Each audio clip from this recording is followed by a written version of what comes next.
Bonjour à tous, aujourd'hui on va parler d'un sujet qui est central puisqu'on va parler de la joie et c'est quelque chose que je pense qu'on recherche tous et ça tombe bien parce que cette semaine on va fêter la fête de Sukkot. C'est la fête la plus joyeuse du calendrier juif et pour une bonne raison, dans la Torah on retrouve le mot 3 fois, le mot joie pour la fête de Sukkot. Et je vais commencer avec une petite anecdote. On raconte qu'un jour un homme qui était très très triste est venu voir son rabbin et lui a dit « Rabbin, j'en peux plus, je cherche à être joyeux et c'est très très compliqué et c'est vraiment quelque chose que je recherche depuis quelque temps et j'ai beaucoup de mal à l'atteindre. » Et son rabbin lui dit « Écoute, il y a en ce moment en ville un cirque qui est là et il y a des clowns là-bas et puis on dit que toutes les personnes qui vont à leur spectacle en ressortent très joyeux, ils prennent un bon moment pour rire, etc. Pourquoi est-ce que tu n'irais pas là-bas ?» Alors, le monsieur qui est venu, il est un peu embêté, il est un peu mal à l'aise, et puis le rabbin ressent qu'il est mal à l'aise. Il lui dit « Mais je suis très sérieux, pourquoi est-ce que tu n'essayerais pas ?» Et plus le rabbin lui pose des questions, et plus il est mal à l'aise. Alors il lui dit « Écoutez, monsieur le rabbin, j'ai vraiment du mal à vous le dire, mais quoi ?» Il lui dit « Bah écoutez, je suis un de ces clowns. » Alors, cette histoire, bien sûr, elle nous fait réaliser une chose, c'est qu'il ne s'agit pas de sourire. On passe parfois des moments difficiles, on passe parfois des périodes compliquées dans lesquelles on a du mal à retrouver la joie, parfois même à retrouver le sourire. En tout cas, ça peut l'être en apparence, mais à l'intérieur, c'est pas vraiment ce qui se passe. Et aujourd'hui, on va essayer de découvrir une approche très intéressante sur la fête de Sukkot, sur la joie qu'on peut avoir pendant cette fête, et de comment est-ce que même quand il y a certaines difficultés, eh bien on peut quand même trouver la joie. On va commencer ce cours. Alors comme d'habitude, vous avez dans la description de cette vidéo un PDF avec le contenu de ce cours. Vous avez toutes les sources, vous pouvez le lire, vous pouvez l'imprimer, prendre le temps de regarder bien comme il faut les différents détails. J'aime bien dire, alors c'est un peu contre-productif pour moi de dire ça, mais quand on écoute un cours sur internet, souvent j'ai des gens qui me disent oui, grâce à toi j'ai un moment d'étude, etc. Alors je suis désolé de le dire, mais pour étudier quelque chose il faut vraiment prendre le temps, s'asseoir avec un livre, avec voilà ce PDF par exemple, ou d'autres choses, mais en tout cas le fait de s'asseoir et de prendre et de réviser et d'essayer de décortiquer chaque mot, ça c'est de l'étude. Donc c'est aussi la raison pour laquelle j'essaye d'avoir les deux aspects, des fois les vidéos courtes, aussi le côté long qu'on va avoir dans un cours de ce type qui est un format un peu plus long, et puis le format court de façon à donner le goût. Et vraiment le but c'est d'essayer de prendre les choses au sérieux. Ok, on met ça de côté et on va commencer. On a un texte qui nous vient du livre de Nehemia. Alors Nehemia, c'est un prophète qui vivait au temps de Ezra. Ezra qui dirigeait la Anshe Knesset Agedola. De quoi il s'agit ? En français, on appelle ça les hommes de la grande assemblée. Alors, il s'agit d'un grand corps rabbinique qui a créé énormément de choses, qui a institué énormément de détails dans le judaïsme, ne serait-ce que la prière, certaines façons d'écrire la Torah. Ezra, on doit à Ezra, par exemple, vous savez, l'alphabet hébraïque carré qu'on connaît aujourd'hui, parce que si vous avez déjà ouvert un Sefer Torah, vous avez peut-être remarqué que les lettres dans le Sefer Torah, donc dans les rouleaux de la Torah, vous savez, les rouleaux en parchemin, ou dans la mezouza que vous avez à la maison, ou dans les tfilin, si vous avez déjà eu l'occasion de pouvoir les ouvrir, eh bien, c'est pas exactement la même chose que ce que vous avez dans un siddur. Et donc, c'est une des choses qu'on doit à Ezra, cette écriture carrée que l'on connaît, qui est franchement plus facile, plus accessible, et à lire pour chacun. Donc, on a l'histoire de Ezra. Alors, on est après la destruction du premier temple et les Juifs ont été exilés en Babylonie par l'Empire perse. Et puis, on a un roi qui va permettre, le roi perse, qui va permettre aux Juifs de retourner en Israël pour reconstruire le temple. Donc, il y a eu la destruction du premier temple et puis, 70 ans plus tard, il y a eu la reconstruction du temple, donc le deuxième temple. Et donc, il y a Ezra qui va accompagner un certain nombre de Juifs, on va le voir tout de suite. Ils étaient quelques milliers. Et puis, ils vont s'installer en Israël. Et la Torah nous raconte, donc le livre de Nehemia, qui nous raconte que cette année-là, vous pouvez le voir dans le texte, il y a eu une célébration de la fête de Sukkot qui a atteint une joie incomparable à ce qu'il y avait auparavant. On nous dit que à la fin de la source, de la première source, page 3, on nous dit ils se sont assis dans les Sukkot et ils n'avaient pas célébré Sukkot de cette manière. Ils n'avaient pas célébré Sukkot depuis les jours de Yehoshua bin Nun. On le rappelle, Yehoshua, c'est le successeur de Moshe. Et puis il y a une joie qui était Simcha Gedola Meod, donc une joie très très très grande. Bon, alors ça c'est l'histoire. Le Rabbi de Lubavitch, parce que comme d'habitude ces textes sont issus des différents discours, des nombreux discours du Rabbi de Lubavitch à travers les années, pose la question suivante. On parle de l'époque de Yehoshua, donc qui était juste après vous savez, dans la Torah, les 5 livres de Moshe, Hamisha Chumshe Torah, et bien juste après on a le livre de Yehoshua, suivi du livre des juges, après on a les prophètes, Samuel, etc. Et puis on a aussi, entre Yehoshua et Ezra, on a le roi David, le roi Salomon.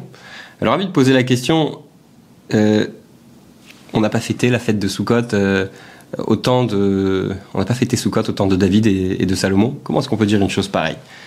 Alors, il y a des commentaires qui ont dit que on a fêté au temps de David, de Yehoshua, on a fêté Sukkot à cette époque-là. Mais ça n'a jamais pris la même dimension qu'au temps de Ezra. Ça veut dire qu'à cette époque, la façon de célébrer Sukkot, eh bien, elle est incomparable à ce qui a pu être fait dans le passé jusqu'au temps de Yehoshua. D'ailleurs, c'est ce que nous dit le Metsuda David, on l'a dans la source 3. Ils l'ont fait de façon betikum rav, ça veut dire qu'ils se sont vraiment fatigués. Donc on a une période d'environ 1000 ans, de Yehoshua jusqu'à Ezra, dans laquelle il n'y a pas eu un Sukkot célébré de la manière dont ça a été célébré au temps de Ezra. Et le rabbi il pose la question simple, de dire, quelque part, on sait que dans l'histoire du peuple juif, l'âge d'or, quelque part, du peuple juif, c'est le temps du roi David et du roi Salomon. D'ailleurs, on en parle très souvent. Le roi David nous a laissé comme héritage le Teilim, on l'appelle aussi Ne'im Zmirot Israël, celui qui a créé donc tous ces chants, et puis le Teilim regorge d'enseignements dans le judaïsme. On a aussi le Cantique des Cantiques du roi Salomon, le livre de Kohelet, l'Ecclésiaste. Je veux dire, il y a énormément de choses qui nous donnent envie de penser, et à juste titre, que le temps du roi David et le temps du roi Salomon étaient toutes deux des périodes incroyables pour l'histoire du peuple juif. Et pourtant, on nous dit aujourd'hui que au temps d'Ezra, on a célébré la fête de Sukkot de la meilleure manière qui soit. Le but ici, bien sûr, c'est d'essayer de comprendre pour nous comment est-ce que ça va changer. Qu'est-ce que le temps d'Ezra a à nous apporter? Alors, pour comprendre ce sujet, là on passe à la deuxième partie de ce cours, il faut tout d'abord comprendre comment les fêtes juives marchent. C'est-à-dire, tout d'abord comprendre qu'est-ce que la fête de Sukkot, qu'est-ce que la fête de Pessah, comment les fêtes sont regroupées. Alors, quand on parle des fêtes de façon générale, on a deux groupes. C'est-à-dire, on a la fête de Pessah et on a la fête de Sukkot. Alors vous allez me dire, mais il y a la fête de Shavuot aussi, puisqu'on parle des... Vous savez, on a dans les livres de prière, souvent il y a écrit Amida des 3 fêtes, prière des 3 fêtes. On parle de Shalosh Regalim, des 3 fêtes où on pèlerinait à Jérusalem. Donc, a priori, il y a 3 fêtes. Mais le rabbi va nous expliquer ici que, d'une certaine façon, la fête de Shavuot et de Pessah est liée ensemble, sont liées ensemble. Pourquoi est-ce qu'elles sont liées ensemble? Parce que quand Dieu fait sortir le peuple juif d'Égypte, eh bien, il va leur dire, pourquoi est-ce que je vous fais sortir? Par quel mérite? Par le mérite du don de la Torah. C'est-à-dire que le but profond pour lequel les Juifs sortent d'Égypte, c'est pour recevoir la Torah. Et c'est ce qui va leur permettre de sortir en réalité. C'est le but final. D'ailleurs, il y a même un passouk qui le dit. On le voit ici dans la page 6. Beotziacha et ha'am miMitzrayim, quand tu feras sortir le peuple d'Égypte, eh bien, vous servirez Dieu sur cette montagne-là. Ça veut dire, le but de la sortie d'Égypte, encore une fois, c'est de pouvoir recevoir la Torah. Alors, on remarque une chose, il y a un point commun, pour avancer un petit peu dans l'idée générale des fêtes, c'est que ce soit la fête de Sukkot, ou que ce soit la fête de Pessah, eh bien, les deux fêtes tombent le 15 du mois. D'ailleurs, le fait que ça tombe le même jour dans le mois, on apprend énormément de choses. Il y a énormément de choses qui sont similaires entre la fête de Sukkot et la fête de Pessah, le fait que ce soit un Yom Tov, il y a énormément au niveau des sacrifices, etc. Mais il y a quand même une différence fondamentale. Quelle est la différence fondamentale entre Pessah et Sukkot? On le voit dans la prière. D'ailleurs, quand on lit et on comprend la prière, on découvre que il n'y a pas une prière qui est pareille, surtout quand il s'agit des fêtes. Il y a des ajouts, il y a des petites différences, il y a des petits paragraphes en plus, des petits paragraphes en moins. En tout cas, ce qui revient toujours dans les fêtes de Pessah, c'est toujours le terme de liberté. La fête de Pessah, c'est la sortie d'Égypte, mais la notion de liberté revient très très souvent parce qu'en réalité, la sortie d'Égypte, on doit la vivre au quotidien et encore plus à la fête de Pessah. Et la fête de Pessah, elle symbolise la liberté et elle symbolise aussi la conversion du peuple juif. Parce que quand on parle de peuple élu, quand on parle de cette proximité avec Dieu, eh bien, c'est précisément à la fête de Pessah que ça se passe. On retrouve d'ailleurs une expression qui dit que, pour dire à quel point la conversion c'est important, que la fête de Pessah, on est comme une nouvelle... c'est la naissance en réalité. C'est la naissance du peuple juif. C'est peut-être aussi d'ailleurs pour ça entre parenthèses que la fête de Pessah a un accent énorme sur l'éducation. Vous l'aurez remarqué, le soir du Seder, on a toujours ce but d'étonner les enfants à travers différents comportements. On veut susciter chez eux des questions pour pouvoir leur répondre. Il y a même les 4 questions du Seder. Il y a cette notion de naissance, éducation, enfance, etc. J'ai entendu dernièrement quelque chose de très intéressant, c'est que quand on parle de convertis, le Talmud nous dit que la conversion c'est une nouvelle naissance quelque part. Et donc, si vous connaissez un petit peu les lois du lait et de la viande, de séparation du lait et de la viande, eh bien on voit une chose, c'est que normalement on doit attendre 6 heures. Quand vous mangez de la viande et que vous voulez manger ensuite du lait, il faut attendre 6 heures. Mais qu'est-ce qui arriverait si une personne qui se convertirait, eh bien, mangerait de la viande avant d'aller se convertir, avant de se tremper au mikvé. Et puis, en sortant du mikvé, elle veut aller manger une pizza. Elle veut manger du lait. D'accord ? Elle s'est trempée au mikvé, donc il y a 1 heure, 2 heures, elle a mangé de la viande. Et puis ensuite, en sortant, elle veut aller manger une bonne pizza. Eh bien, d'après certains, aussi étonnant que ça puisse paraître, elle pourrait aller manger cette pizza. Pourquoi je donne cet exemple ? Pour dire que dans la loi juive, on a vraiment une différence qui est faite dans le sens où c'est une vraie naissance et c'est une nouvelle personne qu'on a ici. Et donc, le fait que cette personne qui est devant nous ait mangé de la viande avant, ça change rien parce que elle a changé complètement. Elle est née à nouveau et donc elle pourra, d'après certains, manger cette pizza. En tout cas, ce qui nous intéresse ici, c'est que il y a d'autres sources aussi. On dit que quand une personne est née, on lui pardonne ses fautes, tout comme celui qui prendrait une nouvelle responsabilité, une personne qui se marie. Vous savez que le jour où on se marie, on se fait pardonner de toutes nos fautes. Des fois, on voit des fois dans des mariages, les gens ils sont pas vraiment conscients parce que c'est un moment de joie, mais en même temps, c'est un moment très très très très sérieux. Donc, Pessah, pour résumer, c'est le temps de la renaissance, le fait de renaître, le fait de se convertir, de commencer, d'ouvrir une nouvelle page, etc. Ça, c'est la fête de Pessah. On se convertit. Ensuite, on a la fête de Sukkot. Quel est le sujet essentiel de la fête de Sukkot ? C'est la fête déjà qui tombe dans un mois qui est très important, qui est le mois de Tishri. Le mois de Tishri, en hébreu, ça veut dire le mois du pardon. C'est-à-dire que, je sais que quand j'ai dit qu'il y a 2 groupes de fêtes, certains d'entre vous se sont peut-être dit « Attends, mais il y a quand même Rosh Hashanah et il y a Yom Kippour. » Donc à un moment donné, c'est aussi considéré comme des fêtes. Sauf que, vous savez qu'en anglais, on n'a pas tellement ça en France, mais en anglais, ils appellent les fêtes de Rosh Hashanah et Yom Kippour, ils appellent ça « the high holidays », les jours hauts.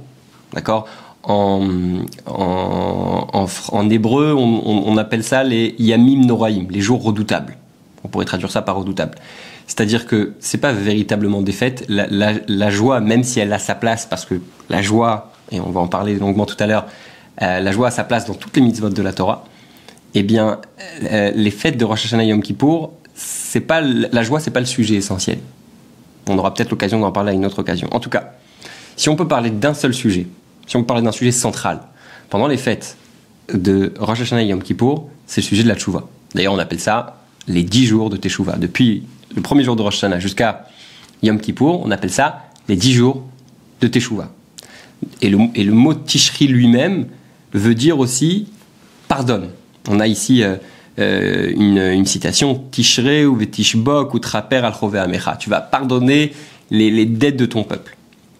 Donc on commence la fête de le mois de Tishri avec cette notion du pardon, et puis ensuite, une fois qu'on s'est fait pardonner, on a bien été lavé, on arrive à la fête de Sukkot. Et la fête de Sukkot, quelque part, du fait qu'elle est précédée de Rosh Hashanah Yom Kippour, de toute cette notion de Teshuvah, de retour vers Dieu, etc., eh bien, on arrive à la fête de Sukkot, pas en tant que personne parfaite, mais en tant que personnes qui ont fait ce parcours de Teshuvah.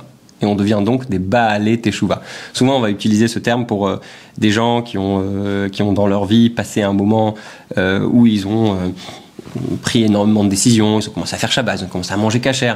Et le terme de Baal Teshuvah, il est en général mis sur ces gens-là. Voilà, les gens ils vont dire, moi je suis un Baal Teshuvah, j'ai pas grandi dans une famille religieuse, et puis j'ai fait un parcours, et puis aujourd'hui je suis plus pratiquant, etc. Mais en fait, l'idée c'est que, comme Maïmonide le dit, c'est qu'on doit tous faire Teshuvah.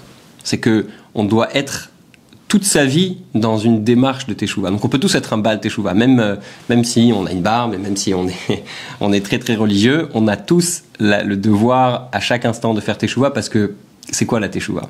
La Teshuvah, c'est pas comme le mot repentir, parce que si vous recherchez le mot repentir sur internet, vous chercherez, vous trouverez. Alors à l'époque on avait le gros Larousse à la maison, peut-être qu'il y en a certains d'entre vous qui l'ont encore, mais quand vous regardez dans le Larousse la définition, eh bien la Teshuvah, le repentir, la façon dont c'est traduit en français en tout cas, la repentance, c'est un sentiment profond de regret. Or, dans la Torah, la Teshuvah, c'est pas ça. En tout cas, c'est certainement pas que ça. La Teshuvah, c'est essentiellement, pour reprendre les mots du Admour HaZaken, l'auteur du Tanya, dans la troisième partie du Tanya, il parle essentiellement de la Teshuvah, et là-bas il dit, l'essentiel de la Teshuvah, c'est quoi ? L'essentiel du retour vers Dieu, c'est quoi ? C'est le fait d'abandonner la faute. C'est-à-dire de dire, ok, ce que j'ai fait dans le passé, les erreurs du passé, c'est fini, aujourd'hui on ouvre une nouvelle page. Donc, la notion ici, c'est de dire que quand on arrive à Sukkot, on a passé Rosh Hashanah, on a passé Yom Kippour, et puis on a entendu le shofar, et puis on s'est investi, on a fait les kaparot, on a fait les slichot.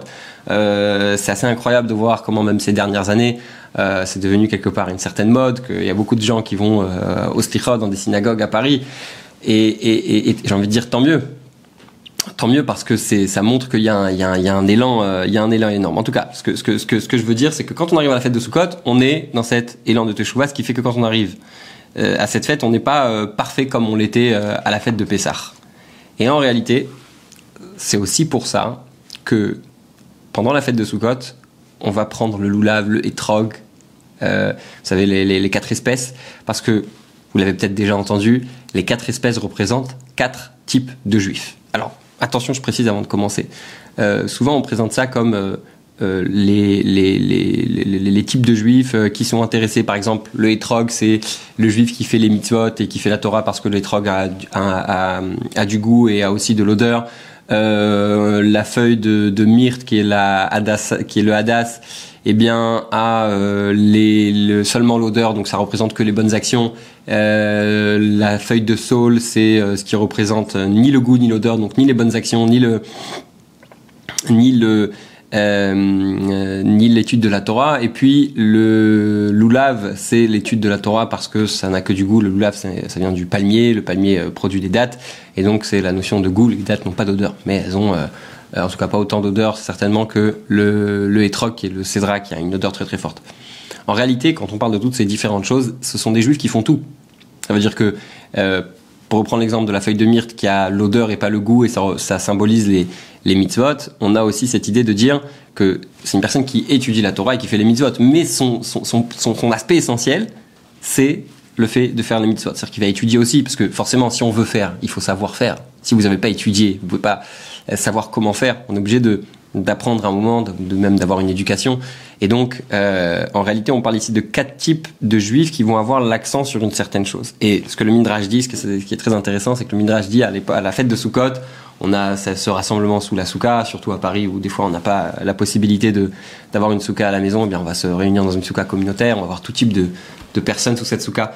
Et le bon Dieu dit, je vais lire dans les mots, y coucheront koulam, on va les attacher tous ensemble, et puis chacun va pardonner pour l'autre, parce que comme celui qui est plus dans l'action, eh bien, il a parfois le regret de pas mettre autant de temps pour l'étude, eh bien, il va se rassembler avec celui qui étudie, et puis les deux ensemble, chacun va pardonner l'autre. Pourquoi est-ce qu'on a tout ça? Parce que on a à la fête de Sukkot tout type de personnes, et à la fête de Pessah, les Juifs ont un moment nouveau, c'est-à-dire que ils ont cette renaissance. Et à la fête de Sukkot, parce que juste pour revenir, pour préciser, à la fête de Pessah, on n'a pas ce besoin de se partager en différentes catégories. Pourquoi? Parce que tout est parfait.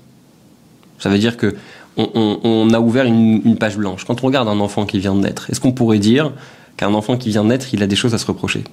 Est-ce qu'on pourrait dire qu'un enfant qui vient de naître, il doit se travailler sur une chose que plus sur une autre? Il est rien pour l'instant.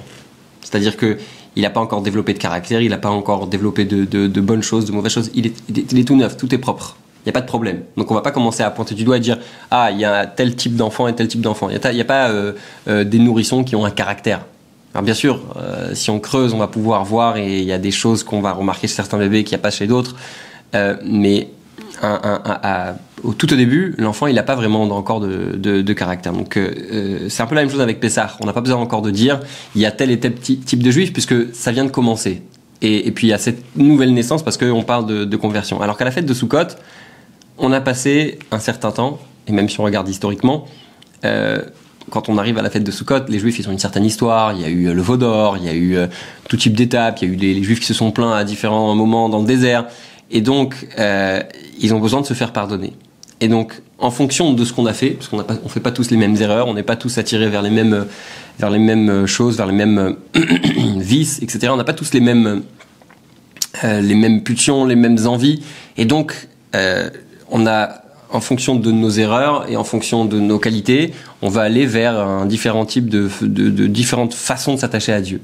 Et donc à la fête de Sukkot, on est comme des Baal Teshuvah, on est comme des gens qui veulent retourner vers Dieu. Et donc il y a une Teshuvah qui est personnelle, d'accord, qui est sur mesure par rapport à ce qu'on a pu faire dans le passé.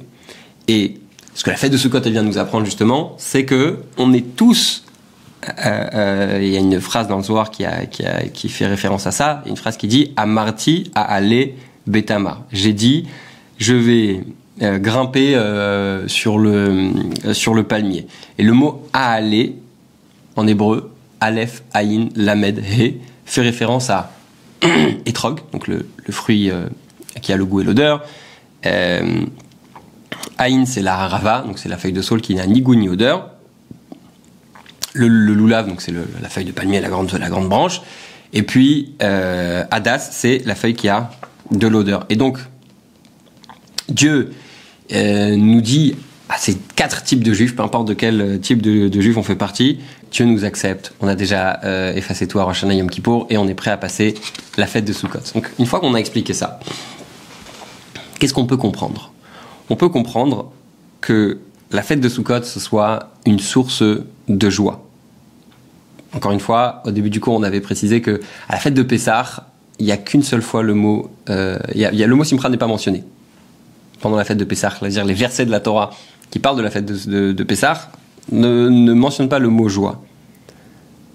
Quand on arrive à la fête de Shavuot, on voit le mot joie une seule fois. Quand on arrive à la fête de Sukkot, on voit le mot joie 3 fois. D'accord? Ça, c'est le Midrash qui le dit.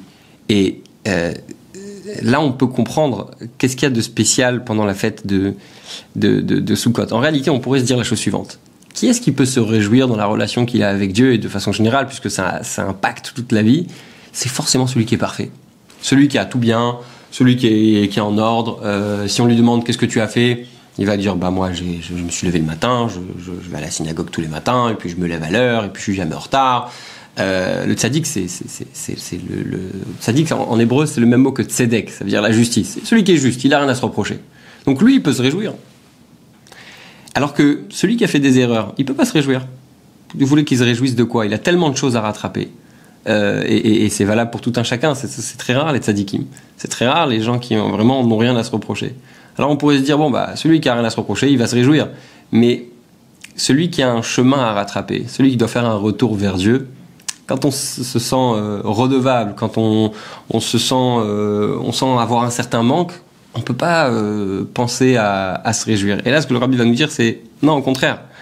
Dans la Gemara, c'est écrit, dans le Talmud, c'est écrit que l'endroit où les balais de Teshuvah se trouvent, les tzaddikim ne peuvent pas y arriver. L'endroit où ceux qui font un retour vers Dieu sincère se trouvent, eh bien, le tzaddik ne peut pas arriver. D'ailleurs, dans le Tanya, c'est expliqué que pourquoi est-ce que le Baal Teshuvah, il a la possibilité de transformer ses fautes en mérite? C'est une expression qu'on retrouve. Comment c'est possible? J'ai fait une erreur et derrière, ça va se transformer. Vous imaginez, vous avez frappé quelqu'un. Et puis derrière vous venez vous excuser et la baffe que vous avez mis, elle se transforme en un gâteau que vous lui aurez donné, en quelque chose de bienveillant que vous aurez fait envers cette personne. C'est bizarre de dire une chose pareille. Comment est-ce qu'on peut dire ça bien sûr, quand il s'agit la notion de teshuva, de retour vers Dieu, s'applique pas quand il s'agit de quelque chose qu'on a fait à quelqu'un, parce qu'il faut s'excuser envers cette personne. Mais comment on peut dire une erreur qu'on a fait face à Dieu, elle peut se transformer en quelque chose de positif? Alors, ce que le Tanya nous explique, c'est que quand quelqu'un, il donne un exemple, il dit que quand vous êtes dans le désert, donc vous avez très très soif, d'accord, parce qu'il fait chaud, etc. Et puis vous allez aller boire. La soif que vous allez avoir, elle vient précisément du fait que vous étiez dans le désert. C'est un peu la même chose. Quand on a été dans un chemin qui est mauvais, d'accord, des fois on va toucher le fond. Et quand on touche le fond, on se rend compte que waouh, j'ai été vraiment très très loin. Et je suis obligé de revenir. Donc quelque part, qu'est-ce qui a fait que cette personne revienne? C'est parce qu'elle a été au plus bas. Donc ça veut dire que quelque part, c'est le plus bas qui a fait en sorte qu'elle est revenue. Et ça, c'est toute l'idée de la fête de Sukkot, c'est de se dire, on va regarder l'histoire de Ezra, on va regarder l'histoire des Juifs qui revenaient en Israël à cette époque-là pour reconstruire le temple. Et quand on regarde l'histoire, ils ont fait les 3 péchés capitaux. Ils ont fait les 3 erreurs pour lesquelles on doit être prêt normalement à donner sa vie, à savoir le meurtre, l'adultère, l'idolâtrie. Enfin, je veux dire, c'est quand même des choses qui étaient graves. On rappelle qu'à l'époque, l'idolâtrie, ça consistait souvent... on a par exemple le Molaire qui consistait à envoyer ses enfants à la mort. Je veux dire, on parle de quelque chose de choses qui sont très très graves ici. Et donc, ils pourraient se dire, les Juifs à l'époque qui reviennent en Israël peuvent se dire, tiens, j'ai fait trop d'erreurs, je peux pas me réjouir. Bon, on va faire les fêtes, on est obligé de revenir, on va s'engager, je vais faire des efforts, etc. Mais me réjouir, non. D'abord, j'arrange mon cas, ensuite je me fais petit, je fais tout petit, je veux surtout pas qu'on me remarque. Et puis, quand on aura fini d'arranger tous nos problèmes, on reviendra vers Dieu. Et en fait, c'est tout à fait le contraire qui s'est passé, puisqu'à l'époque de Ezra, donc les Juifs se réjouissent parce qu'ils sont capables de comprendre que la teshuva, c'est la plus grande joie en réalité. Pourquoi? Parce que c'est la possibilité pour Dieu que Dieu nous donne de pouvoir revenir vers lui. Alors il y a cette anecdote qui est très intéressante, qui illustre un peu tout ça. Je ne sais pas si c'est vraiment arrivé, mais en tout cas c'est très parlant. À IBM, il y avait un employé qui a fait une très très grande erreur et puis il a fait perdre, je ne sais pas, des centaines de milliers de dollars à la compagnie, à la société. Et puis, au terme de cette affaire qui s'est révélée vraiment mauvaise, il va dire à son patron, je suis désolé, mais je vais démissionner parce que je veux arrêter le massacre. Et son patron de lui dire, tu rigoles, j'ai investi pour te former des centaines de milliers de dollars et maintenant tu veux partir. C'est-à-dire que l'erreur, elle va être là finalement pour nous propulser en avant. Et quand on sait le faire, il faut bien le comprendre, faut pas dire alors ça y est, allez maintenant je vais aller faire des erreurs et je vais revenir de plus belle. Non.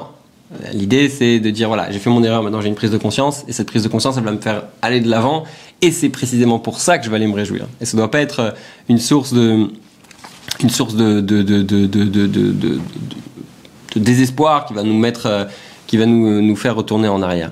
Et donc, cette joie, elle est précisément à la fête de Sukkot, et elle nous fait réaliser combien, en fait, les erreurs de la vie ne doivent pas nous amener en arrière et nous amener au contraire de la joie qui est la tristesse. Et c'est pour ça qu'au temps d'Ezra, ils pouvaient se réjouir beaucoup plus qu'au temps de Yoshua, parce que ils avaient ce retour. Ils n'étaient pas des tzadikim, ils n'avaient pas cette naissance, etc., dont on a parlé pendant la fête de Pessah, mais ils se sont rendus compte à un moment donné, en s'éloignant, que il y avait quelque chose à retrouver. Vous savez, la meilleure manière d'apprécier quelque chose, c'est de nous l'enlever.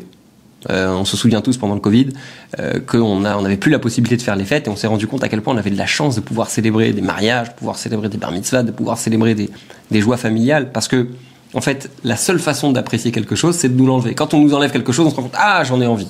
Hein, c'est comme les enfants.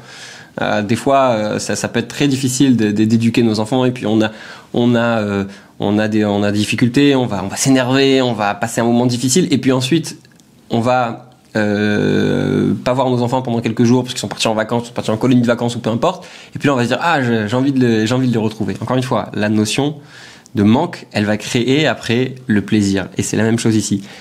La génération d'Ezra, c'est une génération qui s'éloignait énormément, et puis ensuite on leur a donné l'opportunité de retourner et de retrouver cette expérience, et c'est ce qui leur a donné cette grande joie. Donc c'est un peu pareil pour nous, on fait parfois des erreurs, on s'est parfois trompé. Bon, alors on a eu Rosh Hashanah Yom Kippour, on a mis tout de côté, et puis maintenant, à la fête de Sukkot, on peut retrouver ce à quoi on adhère vraiment, et on peut retrouver cette joie. Et même si quelque part, Rosh Hashanah Yom Kippour, ces deux fêtes très importantes, on n'était pas vraiment à 100%, c'est pas grave. C'est maintenant le temps de la joie, et on a la possibilité de le rejoindre complètement. Je vais finir juste avec une petite histoire.